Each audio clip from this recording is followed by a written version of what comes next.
వచ్చిన దేవుని బిడ్డలకి మధ్యాహ్నకాల సమయం ముందు ప్రత్యేకమైన వందనాలండి. మహోన్నతుడైన దేవుడిని స్తుతించడానికి, గణపరచడానికి దేవుడు మనకి ఇచ్చిన సమయాన్ని బట్టి ప్రత్యేకమైన వందనాలు చెల్లిస్తున్నాము. అత్యధికమైన కృప దయచేసే దేవుడు, మహోన్నతుడైన దేవుడు, మన తండ్రిగా మనం ఆరాధించుకునే దేవుని వద్దకు మనందరం కూడా రావటం అనేది గొప్ప భాగ్యమై ఉన్నది. కనుక దేవుని యొక్క బిడ్డలో ఈ యొక్క మంచి సమయాన్ని బట్టి మరి వారందరూ కూడా మహోన్నతుడైన దేవుని స్తుతించి గణపరచడానికి దేవుడిచ్చిన మంచి సమయానికి అని ప్రత్యేకమైన వందనాలు స్తోత్రాలు చెల్లిస్తున్నాం. కనుక ప్రియమైన దేవుని యొక్క బిడ్డలో మహోన్నతుడైన తండ్రి అయిన దేవుడిని మనం తెలుసుకుని ఆయన ఆత్మతోనూ సత్యముతోనూ ఆరాధించడానికి దేవుడు మంచి కృప దయచేస్తున్న రీతిని బట్టి ఈ రోజున మరి ఆయనను తెలుసుకోవడం అంటే గుర్తించడం, మరి తండ్రి అయిన దేవుణ్ణి మనకి పరిచయం చేసిన ఆయనకి మనం విజ్ఞాపన చేయవలసిన వారు ఉన్నాము. కనుక పాత నిబంధన గ్రంథం నుండి మనం ఆలోచన చేసినప్పుడు ప్రభువైన క్రీస్తు వారు నా తండ్రి అనే కృత నిబంధనలో మాట్లాడుతుంటారు. ఆయన తండ్రి అయిన దేవుడు ప్రభువైన క్రీస్తు వారిని లోకానికి పంపించక మునుపు మరి ఆయన కొన్ని విషయాలను తండ్రిగా పరిచయం చేసుకున్నట్లుగా, తండ్రిగా అంటే ఒక ప్రత్యేకమైన హోదా కలిగిన వాడు. తండ్రి అనే మాటకి ఏంటంటే ఒక యజమాని, కుటుంబానికి యజమాని, ఒక ప్రత్యేకమైన వాడు, ఆలోచన పరుడు, అలాగే అనుభవమైన వారు. కనుక ఈయన మనం పరిచయం చేసి ఆయన ఈ సృష్టినే సృష్టించిన ఆయన. కనుక ఈయన మనం ఆలోచన చేసినప్పుడు తండ్రి అయిన దేవుడు తండ్రిగా అంటే గుర్తించేవాడుగా ఎలాగ ఉన్నారనేది ఆలోచన చేసినట్లయితే సామెతల గ్రంథములో సామెతల గ్రంథం 6వ అధ్యాయము 20వ వచనాన్ని ఒకసారి చూద్దామండి. సామెతల గ్రంథము 6వ అధ్యాయము 20వ వచనాన్ని చదివినట్లయితే నాకు నీ తండ్రి ఆజ్ఞను గైకొనుము, నీ తల్లి ఉపదేశమును. అది మాట ఇక్కడ గురించి పరిచయం చేస్తున్నాడు గ్రంథకర్త. నీ తండ్రి ఆయన నువ్వు గుర్తించే విధానం ఏంటంటే నా కుమారుడా నీ తండ్రి ఆజ్ఞలను గైకొనుము. అంటే దేవుడు కొన్ని ఆజ్ఞలను మనకు ఇచ్చి వాటిని గైకొనేటట్లుగా చేశారన్నమాట. అంటే గైకొనమని మరి ఆజ్ఞిస్తున్నాడు ఆయన. ఎందుకంటే మహోన్నతుడైన తండ్రి తన ఉన్న ఉనికిని బట్టి, తన స్థానాన్ని బట్టి, లేక తన ఉన్న వ్యక్తిగత బాధ కలిగిన ఆయన మరి ఒక తండ్రిగా ఈ లోకానికి పరిచయం అవుతున్నారన్నమాట అండి. ఆయన్ని ఎలాగ మనం ఆరాధించాలి, ఎలాగ ఆయన స్తుతించాలి, మరి ఎలాగ కొనియాడాలి అనేది చూసుకున్నట్లయితే ఆయన కొన్ని అర్హతలు కలిగిన వాడుగా, ఎందుకంటే ఆయన స్తుతించాలి, ఆయనను మనం గణపరచాలి. ఆయన ఎలాంటి వాడు అనేది కూడా మనం చూసినట్లయితే యెషయా గ్రంథకర్త ఏమంటున్నాడంటే 9వ అధ్యాయం 6వ వచనంలో, యెషయా గ్రంథము 9వ అధ్యాయము 6వ వచనాన్ని కనుక చూసినట్లయితే మనకు శిశువు పుట్టెను, మనకు కుమారుడు అనుగ్రహింపబడిను, ఆయన భుజాల మీద రాజ్యభారముండును, ఆశ్చర్యకరుడు, ఆలోచనకర్త, బలవంతుడైన దేవుడు, నిత్యుడగు తండ్రి. బలవంతుడైన దేవుడు, నిత్యుడగు తండ్రి, సమాధానకర్తయగు. అది మాట్లాడు, సమాధానకర్త అని అధిపతి అయిన పేరు ఆయన పెట్టబడును. ఇక్కడ బలవంతుడైన దేవుడు ఆయన ఎలాంటి వాడండి? బలవంతుడైన దేవుడే కాకుండా నిత్యుడగు తండ్రి. ఇది మనం చూసినట్లయితే నూతన నిబంధనలో ఒక వచనాన్ని కనుక మనం చూసినట్లయితే చూడండి, దేవుని యొక్క వాక్యములో ఎఫెసీయులకు రాసిన పత్రిక 4వ అధ్యాయము 4వ వచనాన్ని కనుక మనం చదివినట్లయితే శరీరం ఒక్కటే, ఆత్మయు ఒక్కడే, ఆ ప్రకారమే మీ పిలుపు విషయమై ఒకటే నిరీక్షణ ఎందుకు పిలువబడితిరి, ప్రభు ఒక్కడే, విశ్వాసం ఒకటే, బాప్తిస్మం ఒకటే, అందరికీ తండ్రి అయిన దేవుడు ఒక్కడే అని రాయబడుతుంది. ఇక్కడ చూస్తున్నట్లయితే ఒక్కటే ఒక్కటే ఒక్కడే అనే మాట వాడబడుతున్నమాట అండి. అంటే ఒక్కరే ఒక్కరే ఒకటే ఒకటే ఒకటే అని మాట్లాడుతున్నారంటే, అంటే దేవుడు చూసినట్లయితే అక్కడ ఆత్మయు ఒక్కడే, శరీరం ఒక్కటే. ఆ ప్రకారమే మీ పిలుపు విషయమై ఒక్కటే నిరీక్షణ ఉండటానికి పిలువబడుతుంది. ఒకటే నిరీక్షణలో ఉండటానికి మనము పిలువబడ్డామాట అండి. అంటే ఇతరితర నిరీక్షణలు ఉండకూడదు, వేరు వేరు నిరీక్షణలు కలిగి ఉండకూడదు, ఒకే నిరీక్షణ. దేవుని కుమారులు, దేవుని బిడ్డలందరికీ కూడా దేవుని యందు విశ్వాసము, ఒకే విశ్వాసం కలిగి ఉండాలి, ఒకే నిరీక్షణ కలిగి ఉండాలి. ఒకే దేవుడు కలిగి ఉన్నాము, అలాగే ఒకే తండ్రి కలిగి ఉన్నమాట. ఇక్కడ మనం చూసుకున్నట్లయితే అందరిలో ఆయన ఏం చేస్తున్నాడంటండి, తండ్రి ఒక్కడే, ఆయన అందరికీ పైగా ఉన్నవాడై అందరిలో వ్యాపించి అందరిలో ఉన్నాడు అనే మాట అక్కడ రాయబడుచున్నది. ఆయన అందరికీ పైగా ఉన్నవాడై అందరిలోనూ వ్యాపించి అందరిలో కూడా ఏమై ఉన్నాడు ఈయన. అంటే అందరితో ఉన్నాడు మాట అండి, అందరిలో ఉన్నాడు ఆయన. ఎందుకంటే ఆయన ఆలోచనకర్త, బలవంతుడైన దేవుడు, నిత్యుడగు తండ్రి, నిత్యుడగు తండ్రి మాట అండి. అలాంటి ఆయన చూస్తున్నట్లయితే పరిచయం చేస్తున్నారు మాట అండి. ఎందుకంటే మరి మనము దేవునికి కుమారులుగా, మనకి తండ్రిగా మనం పిలవడుచున్నాం కాబట్టి ఆయనను పరిచయం చేయటానికి క్రొత్త నిబంధనలో శిష్యులు ఏమన్నారంటే, అయ్యా మేము మరి తండ్రికి ప్రార్థన చేయాలంటే మేము ఏం చేయాలి, ఎలా చేయాలి? మత్తయి సువార్త 6వ అధ్యాయంలో 9వ వచనాన్ని చూసినట్లయితే, మత్తయి సువార్త 6:9లో అక్కడ మాట్లాడుతున్నారు మాట అండి. ఏమన్నారో చూడండి. కాబట్టి ప్రార్థన చేయండి అంటే ఇక్కడ ఎలాగ ప్రార్థన చేయాలో కూడా తెలియదు వారికి, అప్పుడున్న స్థితిని బట్టి వారికి ప్రార్థన చేయటం కూడా తెలియదు. కాబట్టి అన్నారు, ఆయన అంటున్నారు, కాబట్టి మీరు ఇలాగ ప్రార్థన చేయండి, పరలోకమందున్న మా తండ్రి, నీ నామము పరిశుద్ధపరచబడుగాక, నీ రాజ్యం వచ్చుగాక, నీ చిత్తం పరలోకమందు నెరవేరుచున్నట్లు అది భూమి అంతటా కూడా నెరవేరుగాక అని ఇక్కడ ప్రార్థన ఎవరికి చేయమన్నారంటే తండ్రికి చేయమంటున్నారు అన్నమాట. తండ్రికి ప్రార్థన చేయాలి, ఆయనకే ప్రార్థన చేయాలి. ఎందుకంటే అందుకే మీరు ఏం చేసినా మాట చేతనే కానీ క్రియ చేతనే కానీ మీరు ఏమి చేసినాను కొలసీలు రాసిన పత్రికలు ఉంటారు, మీరు మాట చేతనే కానీ క్రియ చేతనే కానీ మీరు ఏం చేసినా ప్రభు అయిన క్రీస్తు ద్వారా తండ్రి అయిన దేవునికి కృతజ్ఞతాస్తుతులు చెల్లించాలన్నమాట. అంటే ఎవరి ద్వారా చేయాలి? మనం చేసే ప్రతి పని కూడా క్రీస్తు ద్వారా తండ్రికి జరిగించాలన్నమాట. ఎందుకంటే ఆయన పరిచయం చేసింది ఈయన కాబట్టి. ఆయన కూడా తండ్రి అనే ఆయన కూడా మాట్లాడారు మాట. నా తండ్రి అంటేనే మాట్లాడాడు ఆయన కూడా. ఈయన నా ప్రియకుమారుడు, ఈయన యందు నేను ఆనందించుచున్నాను. ఆయన కూడా అదే విధంగా మాట్లాడారు. అంటే ఆయన కూడా మాట్లాడారు. అందుకే యోహాను సువార్తలో ఆది యందు వాక్యముండును, వాక్యము దేవుని యొద్ద నుండును, వాక్యమే దేవుడే. అంటే వాక్యమై ఉన్న ఆయన యెషయా గ్రంథంలో అంటారు, మా నిమిత్తం ఎవరు పోదురు అనేసరికి యేసుప్రభు వారు ఏమంటారంటే అక్కడ, అంటే యేసుప్రభు వారిలాగా ఉండరు కానీ ఆయన అక్కడ నేనున్నాను, నన్ను మా నిమిత్తం ఎవరు పోదురు, ఎవరు వెళ్తారనేసరికి నేనున్నాను, నన్ను పంపొచ్చు కదా అని ఆయన కోరుకున్నట్లుగా మనం చూడగలం.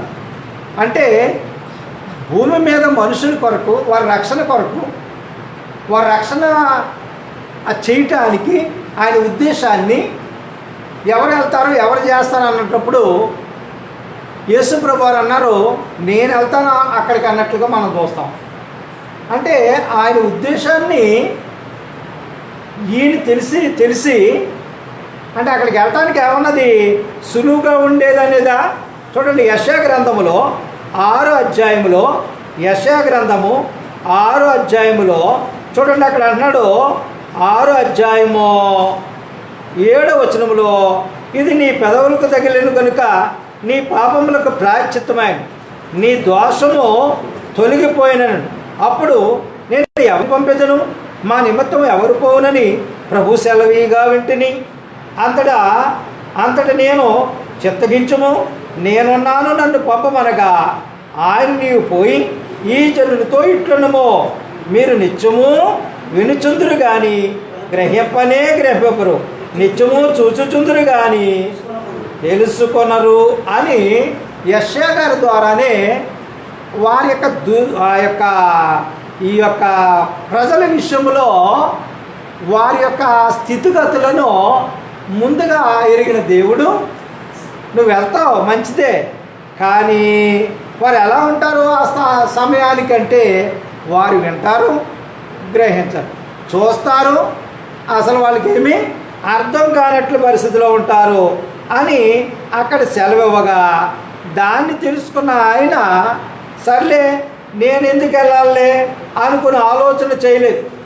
ఎందుకో తెలుసా, ఆయన రావలసి ఉన్నది, ఆయన ఈ లోకానికి రావలసిన కార్యం అనేది తండ్రి ద్వారా అభిష్టమైన కనుక ఆయన శ్రమనొందటానికి కూడా ఇష్టపడినట్లుగా మనం అక్కడ చూడగలం మాట. అందుకే దేవుని యొక్క వాక్యాన్ని బట్టి మనం చూసినట్లయితే అదే ఆ యొక్క విషయాన్ని చూసినట్లయితే మత్తయి సువార్త 23:9లో ఆయన భూమి మీద ఏ మనుషునికి కూడా ఈ నామాన్ని పెట్టకూడదని ఆయన శాసిస్తున్నట్లుగా మనం చూస్తాం. మత్తయి సువార్త 23వ అధ్యాయములో 23:9లో చూసినట్లయితే మరియు భూమి మీద ఎవరికైనాను భూమి మీద ఎవరికైనాను తండ్రి అని పేరు పెట్టవద్దు, ఒక్కడే మీ తండ్రి. ఆయన ఎక్కడున్నారండి? పరలోకంలో ఉన్నాడు మీ తండ్రి. అయితే భూమి మీద తండ్రి అని నామకరణాన్ని చేయొద్దు అంటాడు మాట అండి. అంటే భౌతిక సంబంధంగా మరి మనకు తండ్రులు ఉన్నారు, మరి వాళ్ళు మనకు తండ్రులు కాదా? వాళ్ళు తండ్రులే. వేరొకరిని తండ్రిగా గుర్తించొద్దు, తండ్రిగా మీరు పిలవద్దు, తండ్రిగా గుర్తించొద్దు. మీ శరీర సంబంధమైన తండ్రులు ఉన్నారు మీకు. అయితే ఈయన ఆత్మలకు తండ్రి, మహోన్నతుడు. ఆ నామము, ఆ తండ్రి అనే నామానికి ఎవరో అర్హుడు అనేది చూసినట్లయితే ఆయన అర్హుడు మాటండి, వేరొకరు కాదు. కనుక 9వ వచనములో ఆయన అన్నారు, మరియు భూమి మీద ఎవరికైనాను తండ్రి అనే నామకరణాన్ని చెయ్యొద్దు, పెట్టవద్దు, ఒక్కడే మీ తండ్రి, ఆయన పరలోకంలో ఉన్నాడు. మరి మీరు గురువులని పిలువబడవద్దు, క్రీస్తు ఒక్కడే. క్రీస్తు ఎవరై ఉన్నారు? గురువై ఉన్నారు. సరే అండి, ఆయన జ్యేష్ఠుడై ఉన్నారు, సహోదరులై ఉన్నారు, మీరందరూ సహోదరులై ఉన్నారు. మరి గురువులని పేర్లు కారణాలు అనేవి జరిగించొద్దంటున్నాడు. ఎందుకంటే తండ్రికి ఒక ప్రత్యేకమైన నామం ఉందన్నమాట. అదే మరి నేను ఎవరినని చెప్పుకోవాలని మోషే అడిగినప్పుడు నేను ఫలానాయనని చెప్పేమని అనలేదు అక్కడ. నేను ఉన్నవాడును, నేను అనువాడును అయి ఉన్నాను, నేను అల్పయు నేనే, ఓమేగయు నేనే అంటున్నమాట. అంటే తర్వాత యెహోవా అనే నామముగా ఆయనకి వర్తీకరించింది మాట, కొన్ని పేర్లు బట్టి. ఎందుకంటే ఆ నామానికి ఉన్న ఆ స్థితిని బట్టి ఆ నామం ఎవరు ధరించరు. యెహోవా అనే నామాన్ని ఎవరు కూడా పెట్టుకోవడానికి ఇష్టపడతారా? బర్త్డేలకు చాలా బర్త్డేలకు పేర్లు పెడతాం కానీ మా యొక్క కొడుకు పేరు యెహోవా అని పెట్టమని అడుగుతారా? అడగరు. ఎందుకది? ఆ నామం ఎవరిది? అదొక తండ్రిది మాట అండి. అది ఏమండి, అనేక పిల్లలకి తండ్రిది అది మాట అండి. అది ఎవరంటే ఆయనది అది. కనుక ఆయన భూమి మీద ఎవరికీ కూడా మీరు ఆ నామకరణాన్ని, ఆ తండ్రి అనే పేరుని మీరు ఎవరికి పెట్టొద్దా అని కోరుకుంటున్నాడు ఆయన. అలా కోరుకుంటే ఆయనకి ఇష్టం ఉండదు. అంటే శరీర సంబంధమైన తండ్రులు ఉంటారు, వాళ్ళు మన తండ్రి అనే పిలాలి. కానీ ఈ తండ్రి ప్రత్యేకింపబడిన వారు మాట అండి. ఆయన మనం ఎలా పిలవాలి, ఎలాగ ఆయన్ని మహింపరచాలి, ఎలాగ స్తుతించాలి అనేది ఆయన మాత్రమే మనకు తెలియజేశారు. నా తండ్రి నా ద్వారా మహింపరచబడాలి అని కోరుకున్న వారిలో మరి యేసుప్రభు వారు ఒకరు. ఆయన వచ్చి తన తండ్రిని మహింపరిచినట్లుగా మనం చూస్తాం. ఎందుకు తండ్రిని మహింపరచవలసి వచ్చిన అవసరం ఏంటంటే ఆయన ఆదిలో ఆయన దగ్గర ఉన్నారు కాబట్టి, ఆయన ఉన్నారు కాబట్టి ఆయన ఏ సంగతులు అయితే విన్నారో, ఏదైతే తండ్రి దగ్గర విన్నారో ఆ సంగతులు తీసుకుని భూమి మీదకి వచ్చారు కాబట్టి ఆయన మాత్రమే ఆయనను తెలియజేస్తారు. కాబట్టి ఆయన ఈ రోజున మనం స్తుతిస్తున్నాం, గణపరుస్తున్నాం. కనుక ఆయనకి చెందవలసిన ఆ యొక్క ఘనత, మహిమ, ప్రభావము ఆయనకి చెందాలి. కాబట్టి ఆ నామానికి మనం ఏం చేస్తున్నామంటే స్తుతిస్తున్నామాట అండి. తండ్రి యేసుప్రభు వారు కూడా అంటారు కదండి, తండ్రి వీరేమి చేయుచున్నారో వీరికి తెలియదు.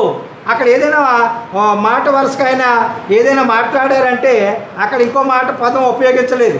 తండ్రి వీరేమి చేయుచున్నారో వీరికి తెలియదు. ఏమండి, లాజరును బయటికి రప్పించేటప్పుడు కూడా తండ్రి చుట్టూ ఉన్న ఈ జన సమూహము నమ్మునట్లు నువ్వు ఎల్లప్పుడూ వినుచున్నావని నాకు తెలుసు, కానీ చుట్టూ ఉన్న వారికి తెలియదు కదా. కనుక ఈ కార్యం చేయమని తెలియజేశారు. లాజరు ఆ రోజే వచ్చి 4వ దినాన్ని వచ్చి ఆయన కొరకు ప్రార్థన చేశారంటాం కంటే అంతకుముందే తెలుసు కదండి లాజరు గారు చనిపోయారని. యేసుప్రభు వారికి మొదటి దినాన్ని తెలుసు. మరి అప్పటి నుంచి ప్రార్థన చేస్తున్నారా లేదా?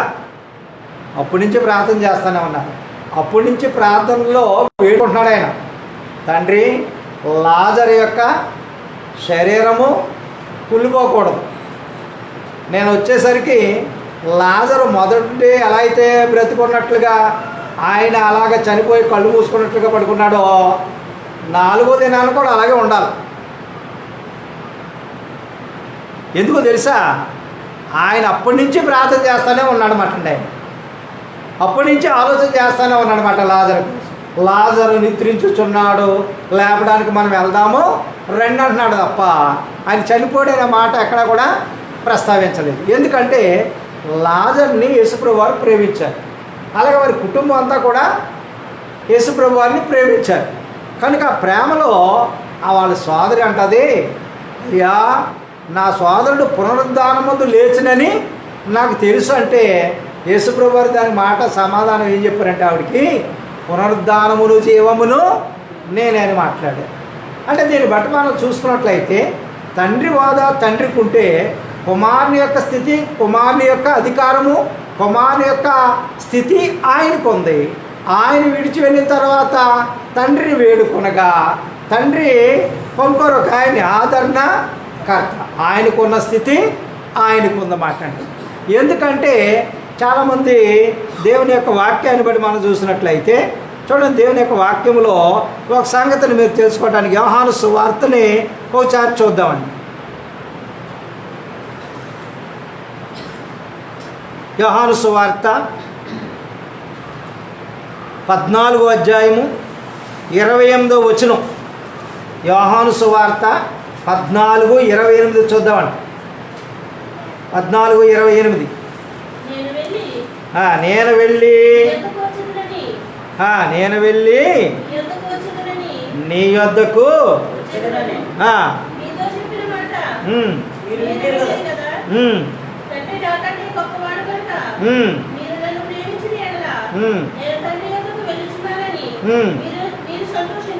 అది చూస్తారా ఇక్కడ మాట చూస్తున్నట్లయితే ఏమండి 14:28లో నేను వెళ్ళి మీ యొద్దకు వచ్చుదని మీతో చెప్పిన మాట మీరు వింటారు కదా, తండ్రి నాకంటే గొప్పవాడు, తండ్రి నాకంటే గొప్పవాడు కనుక మీరు నన్ను ప్రేమించినడలా నేను తండ్రి యొద్దకు వెళ్ళుచున్నానని మీరు సంతోషించుతురు అనే మాట వాడబడ్డదన్నమాట.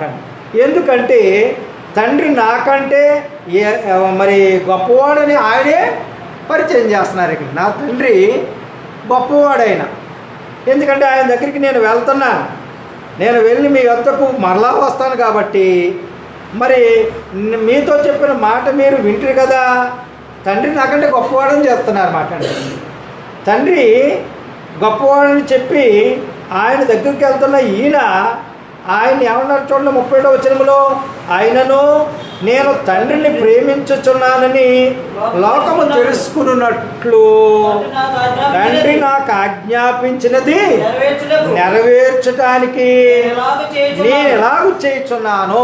తండ్రి ఏం చేశారంటే యేసుప్రభు వారికి ఆజ్ఞాపించారంటండి. తండ్రి ఆజ్ఞాపించబడిన రీతిని బట్టి ఆయన భూమి మీదకి వచ్చారు. పరలోకము విడిచిపెట్టని కూడని భాగ్యమని ఎంచుకోలేదు. పరలోకం విడిచిపెట్టకూడదు, ఉన్న ప్రదేశాన్ని నేను విడిచిపెట్టకూడదు అని ఆలోచన చేయలేదు ఆయన. తండ్రి ఏ ఆజ్ఞ అయితే చేశారో దానిని ఆయన ఏం చేస్తారంటే దాన్ని ఆయన అమలు చేశారన్నమాట. ఆయన చెప్పిందంతా కూడా చేశారు. అందుకని అన్నాడు, ఆయనను నేను తండ్రిని ప్రేమించుచున్నానని లోకము తెలుసుకున్నట్లు. యేసుప్రభు వారు తండ్రిని ఏం చేస్తున్నాడంటే ప్రేమిస్తున్నాడు. ఆయన ప్రేమించాడు కాబట్టి తన సోదరుల నిమిత్తం మన నిమిత్తం ఆయన ఏం చేశాడంటే ప్రాణాన్ని పెట్టాడు మాట. ఆ ప్రాణాన్ని పెట్టడానికి తండ్రి యొక్క ప్రేమ, తండ్రిని ప్రేమిస్తున్నాడు ఈయన. కుమారుడు తండ్రిని ప్రేమించే విధానాన్ని చూసినట్లయితే అది యేసుప్రభు వారికే చెల్లుతుంది అన్నమాట. అవునా కదా. ఇలా తల్లిదండ్రులను ఇందాక నేను మొట్టమొదటిగా మీకు ఒక వచనాన్ని చదివించాను. ఏంటది వాక్యం అనేది మనం చూసినట్లయితే ఏమండి, మొట్టమొదటిది ఏంటంటే సామెతలు 6:20 చదివించాను. నీ తండ్రిని నీ తల్లిని ఆదిమా. కానీ దినాల్లో చూసినట్లయితే ఆ మాట మరి యేసుప్రభు వారికి వర్తించేటట్లుగా ఉంది. కానీ యేసుప్రభు వారి తల్లి మరియమ్మకు కానీ ఏమండి ఆయన రాకడ లోకస్తు వార్తలో చెప్పారు మరియమ్మ గారితో, అమ్మా నీకు పరిశుద్ధాత్ముడు నీ మీదకి వచ్చి కమ్ముకొనగా నువ్వు పరిశుద్ధాత్మ ద్వారా గర్భవతి అవుతావు అని గాబ్రియేల్ గారు వచ్చి చెప్పడం వల్లనే ఆవిడకి ఆ విషయం తెలిసింది మాట. కానీ ఆవిడ గురించి ప్రవచనం యెషయా గారు కన్యక గర్భవతి అయి కుమారుణ్ణి కనును అనే పదం ఎప్పుడో వాడబడిపోయింది. ఆవిడ జీవితంలో అది సార్థకమైంది మాట.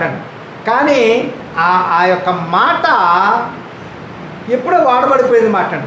అలాగే ఇక్కడ ఆయన అంటున్నారు, నేను ఏ సంగతులు అయితే నేను విన్నానో, ఎలాగైతే ఆజ్ఞలు నేను గైకోవలసిన అవసరం ఉందో అవన్నీ కూడా నేను నెరవేర్చడానికి వచ్చాను.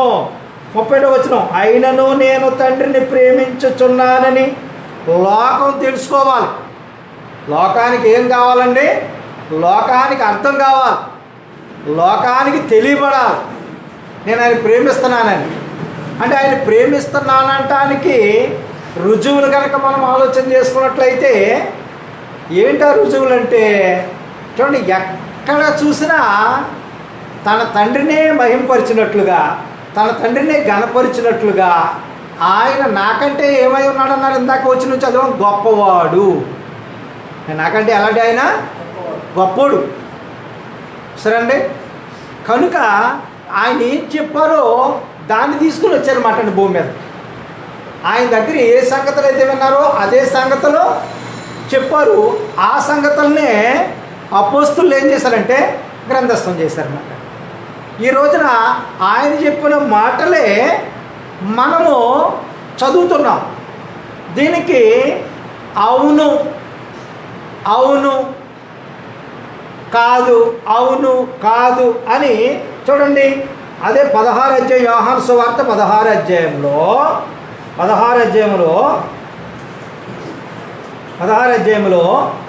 13వ వచనాన్ని కనుక చదివినట్లయితే అయితే ఆయన అనగా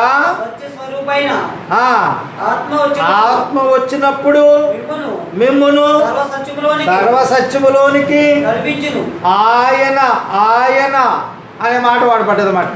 ఆయన అనగా సత్యస్వరూపైన ఆత్మ వచ్చినప్పుడు మిమ్మను సర్వసత్యములోనికి నడిపించును. ఆయన తనంతట తానేమియు బోధింపక వేటిని వినునో వాటినే బోధించి సంభవింపబోవు సంగతులను అది మాట్లాడు. ఇప్పుడు ఏం చేస్తున్నారు ఆయన? సత్యస్వరూపి, ఆదరణకర్త. ఆయన ఏం చేస్తున్నాడో తెలుసా? సంభవింపబోవు సంగతులను మీకు తెలియజేస్తున్నారు. ఎవరిలాగుండి? సత్యస్వరూపైన ఆత్మ వలె ఉండి మన సర్వసత్యములోనికైనా నడిపిస్తున్నారు. మరి సర్వసత్యములోనికి కాక సర్వ అసత్యములో కూడా నడుస్తున్నట్లుగా ఉంటుంది తెలుసా అండి ఇది ప్రపంచము. చూడండి, ఎఫెసీయులకు రాసిన పత్రికలో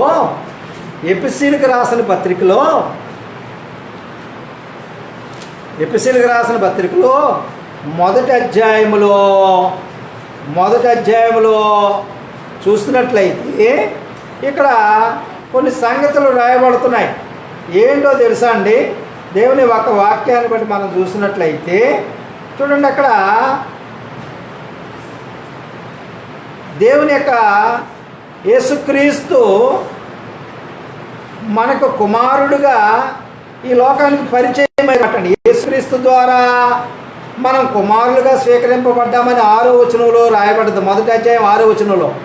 అయితే 7వ వచనం దగ్గరికి వచ్చేసరికి దేవుని కృపా మహదైశ్వర్యాన్ని బట్టి ఆ ప్రీనియందు ఆయన రక్తము వలన మనకి విమోచనమును అనగా మన అపరాధములకు క్షమాపణ మనకు కలిగి ఉన్నది.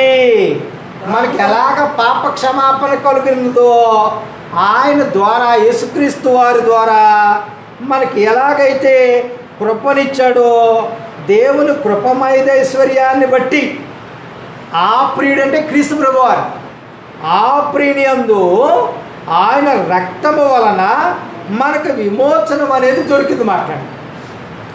అయితే దీన్ని కొంతమంది ఏం చేస్తున్నారు? ఆయన సంకల్పాన్ని 10వ వచనంలో ఈ సంకల్పాన్ని బట్టి ఆయన పరలోకములో ఉన్నవే కానీ భూమి మీద ఉన్నవే కానీ సమస్తమును క్రీస్తునందు ఏకముగా సమకూర్చవలనని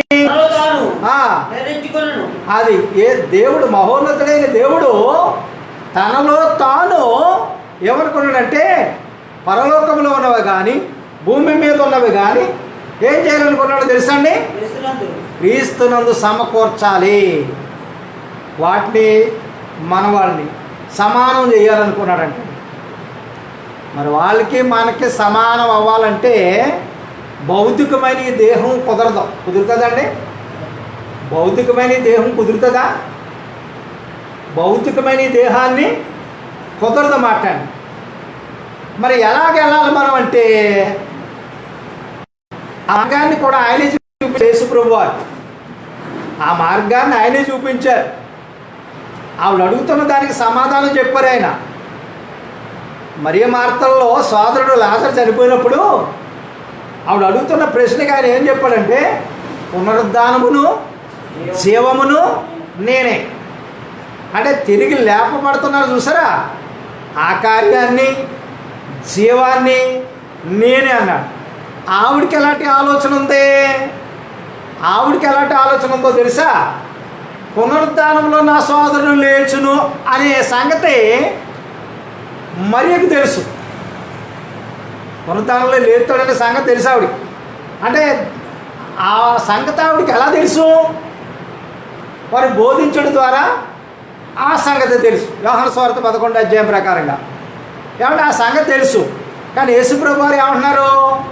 నీకు తెలుసు కానీ పునరుద్ధానమును జీవమును నేనే అన్న ఆయన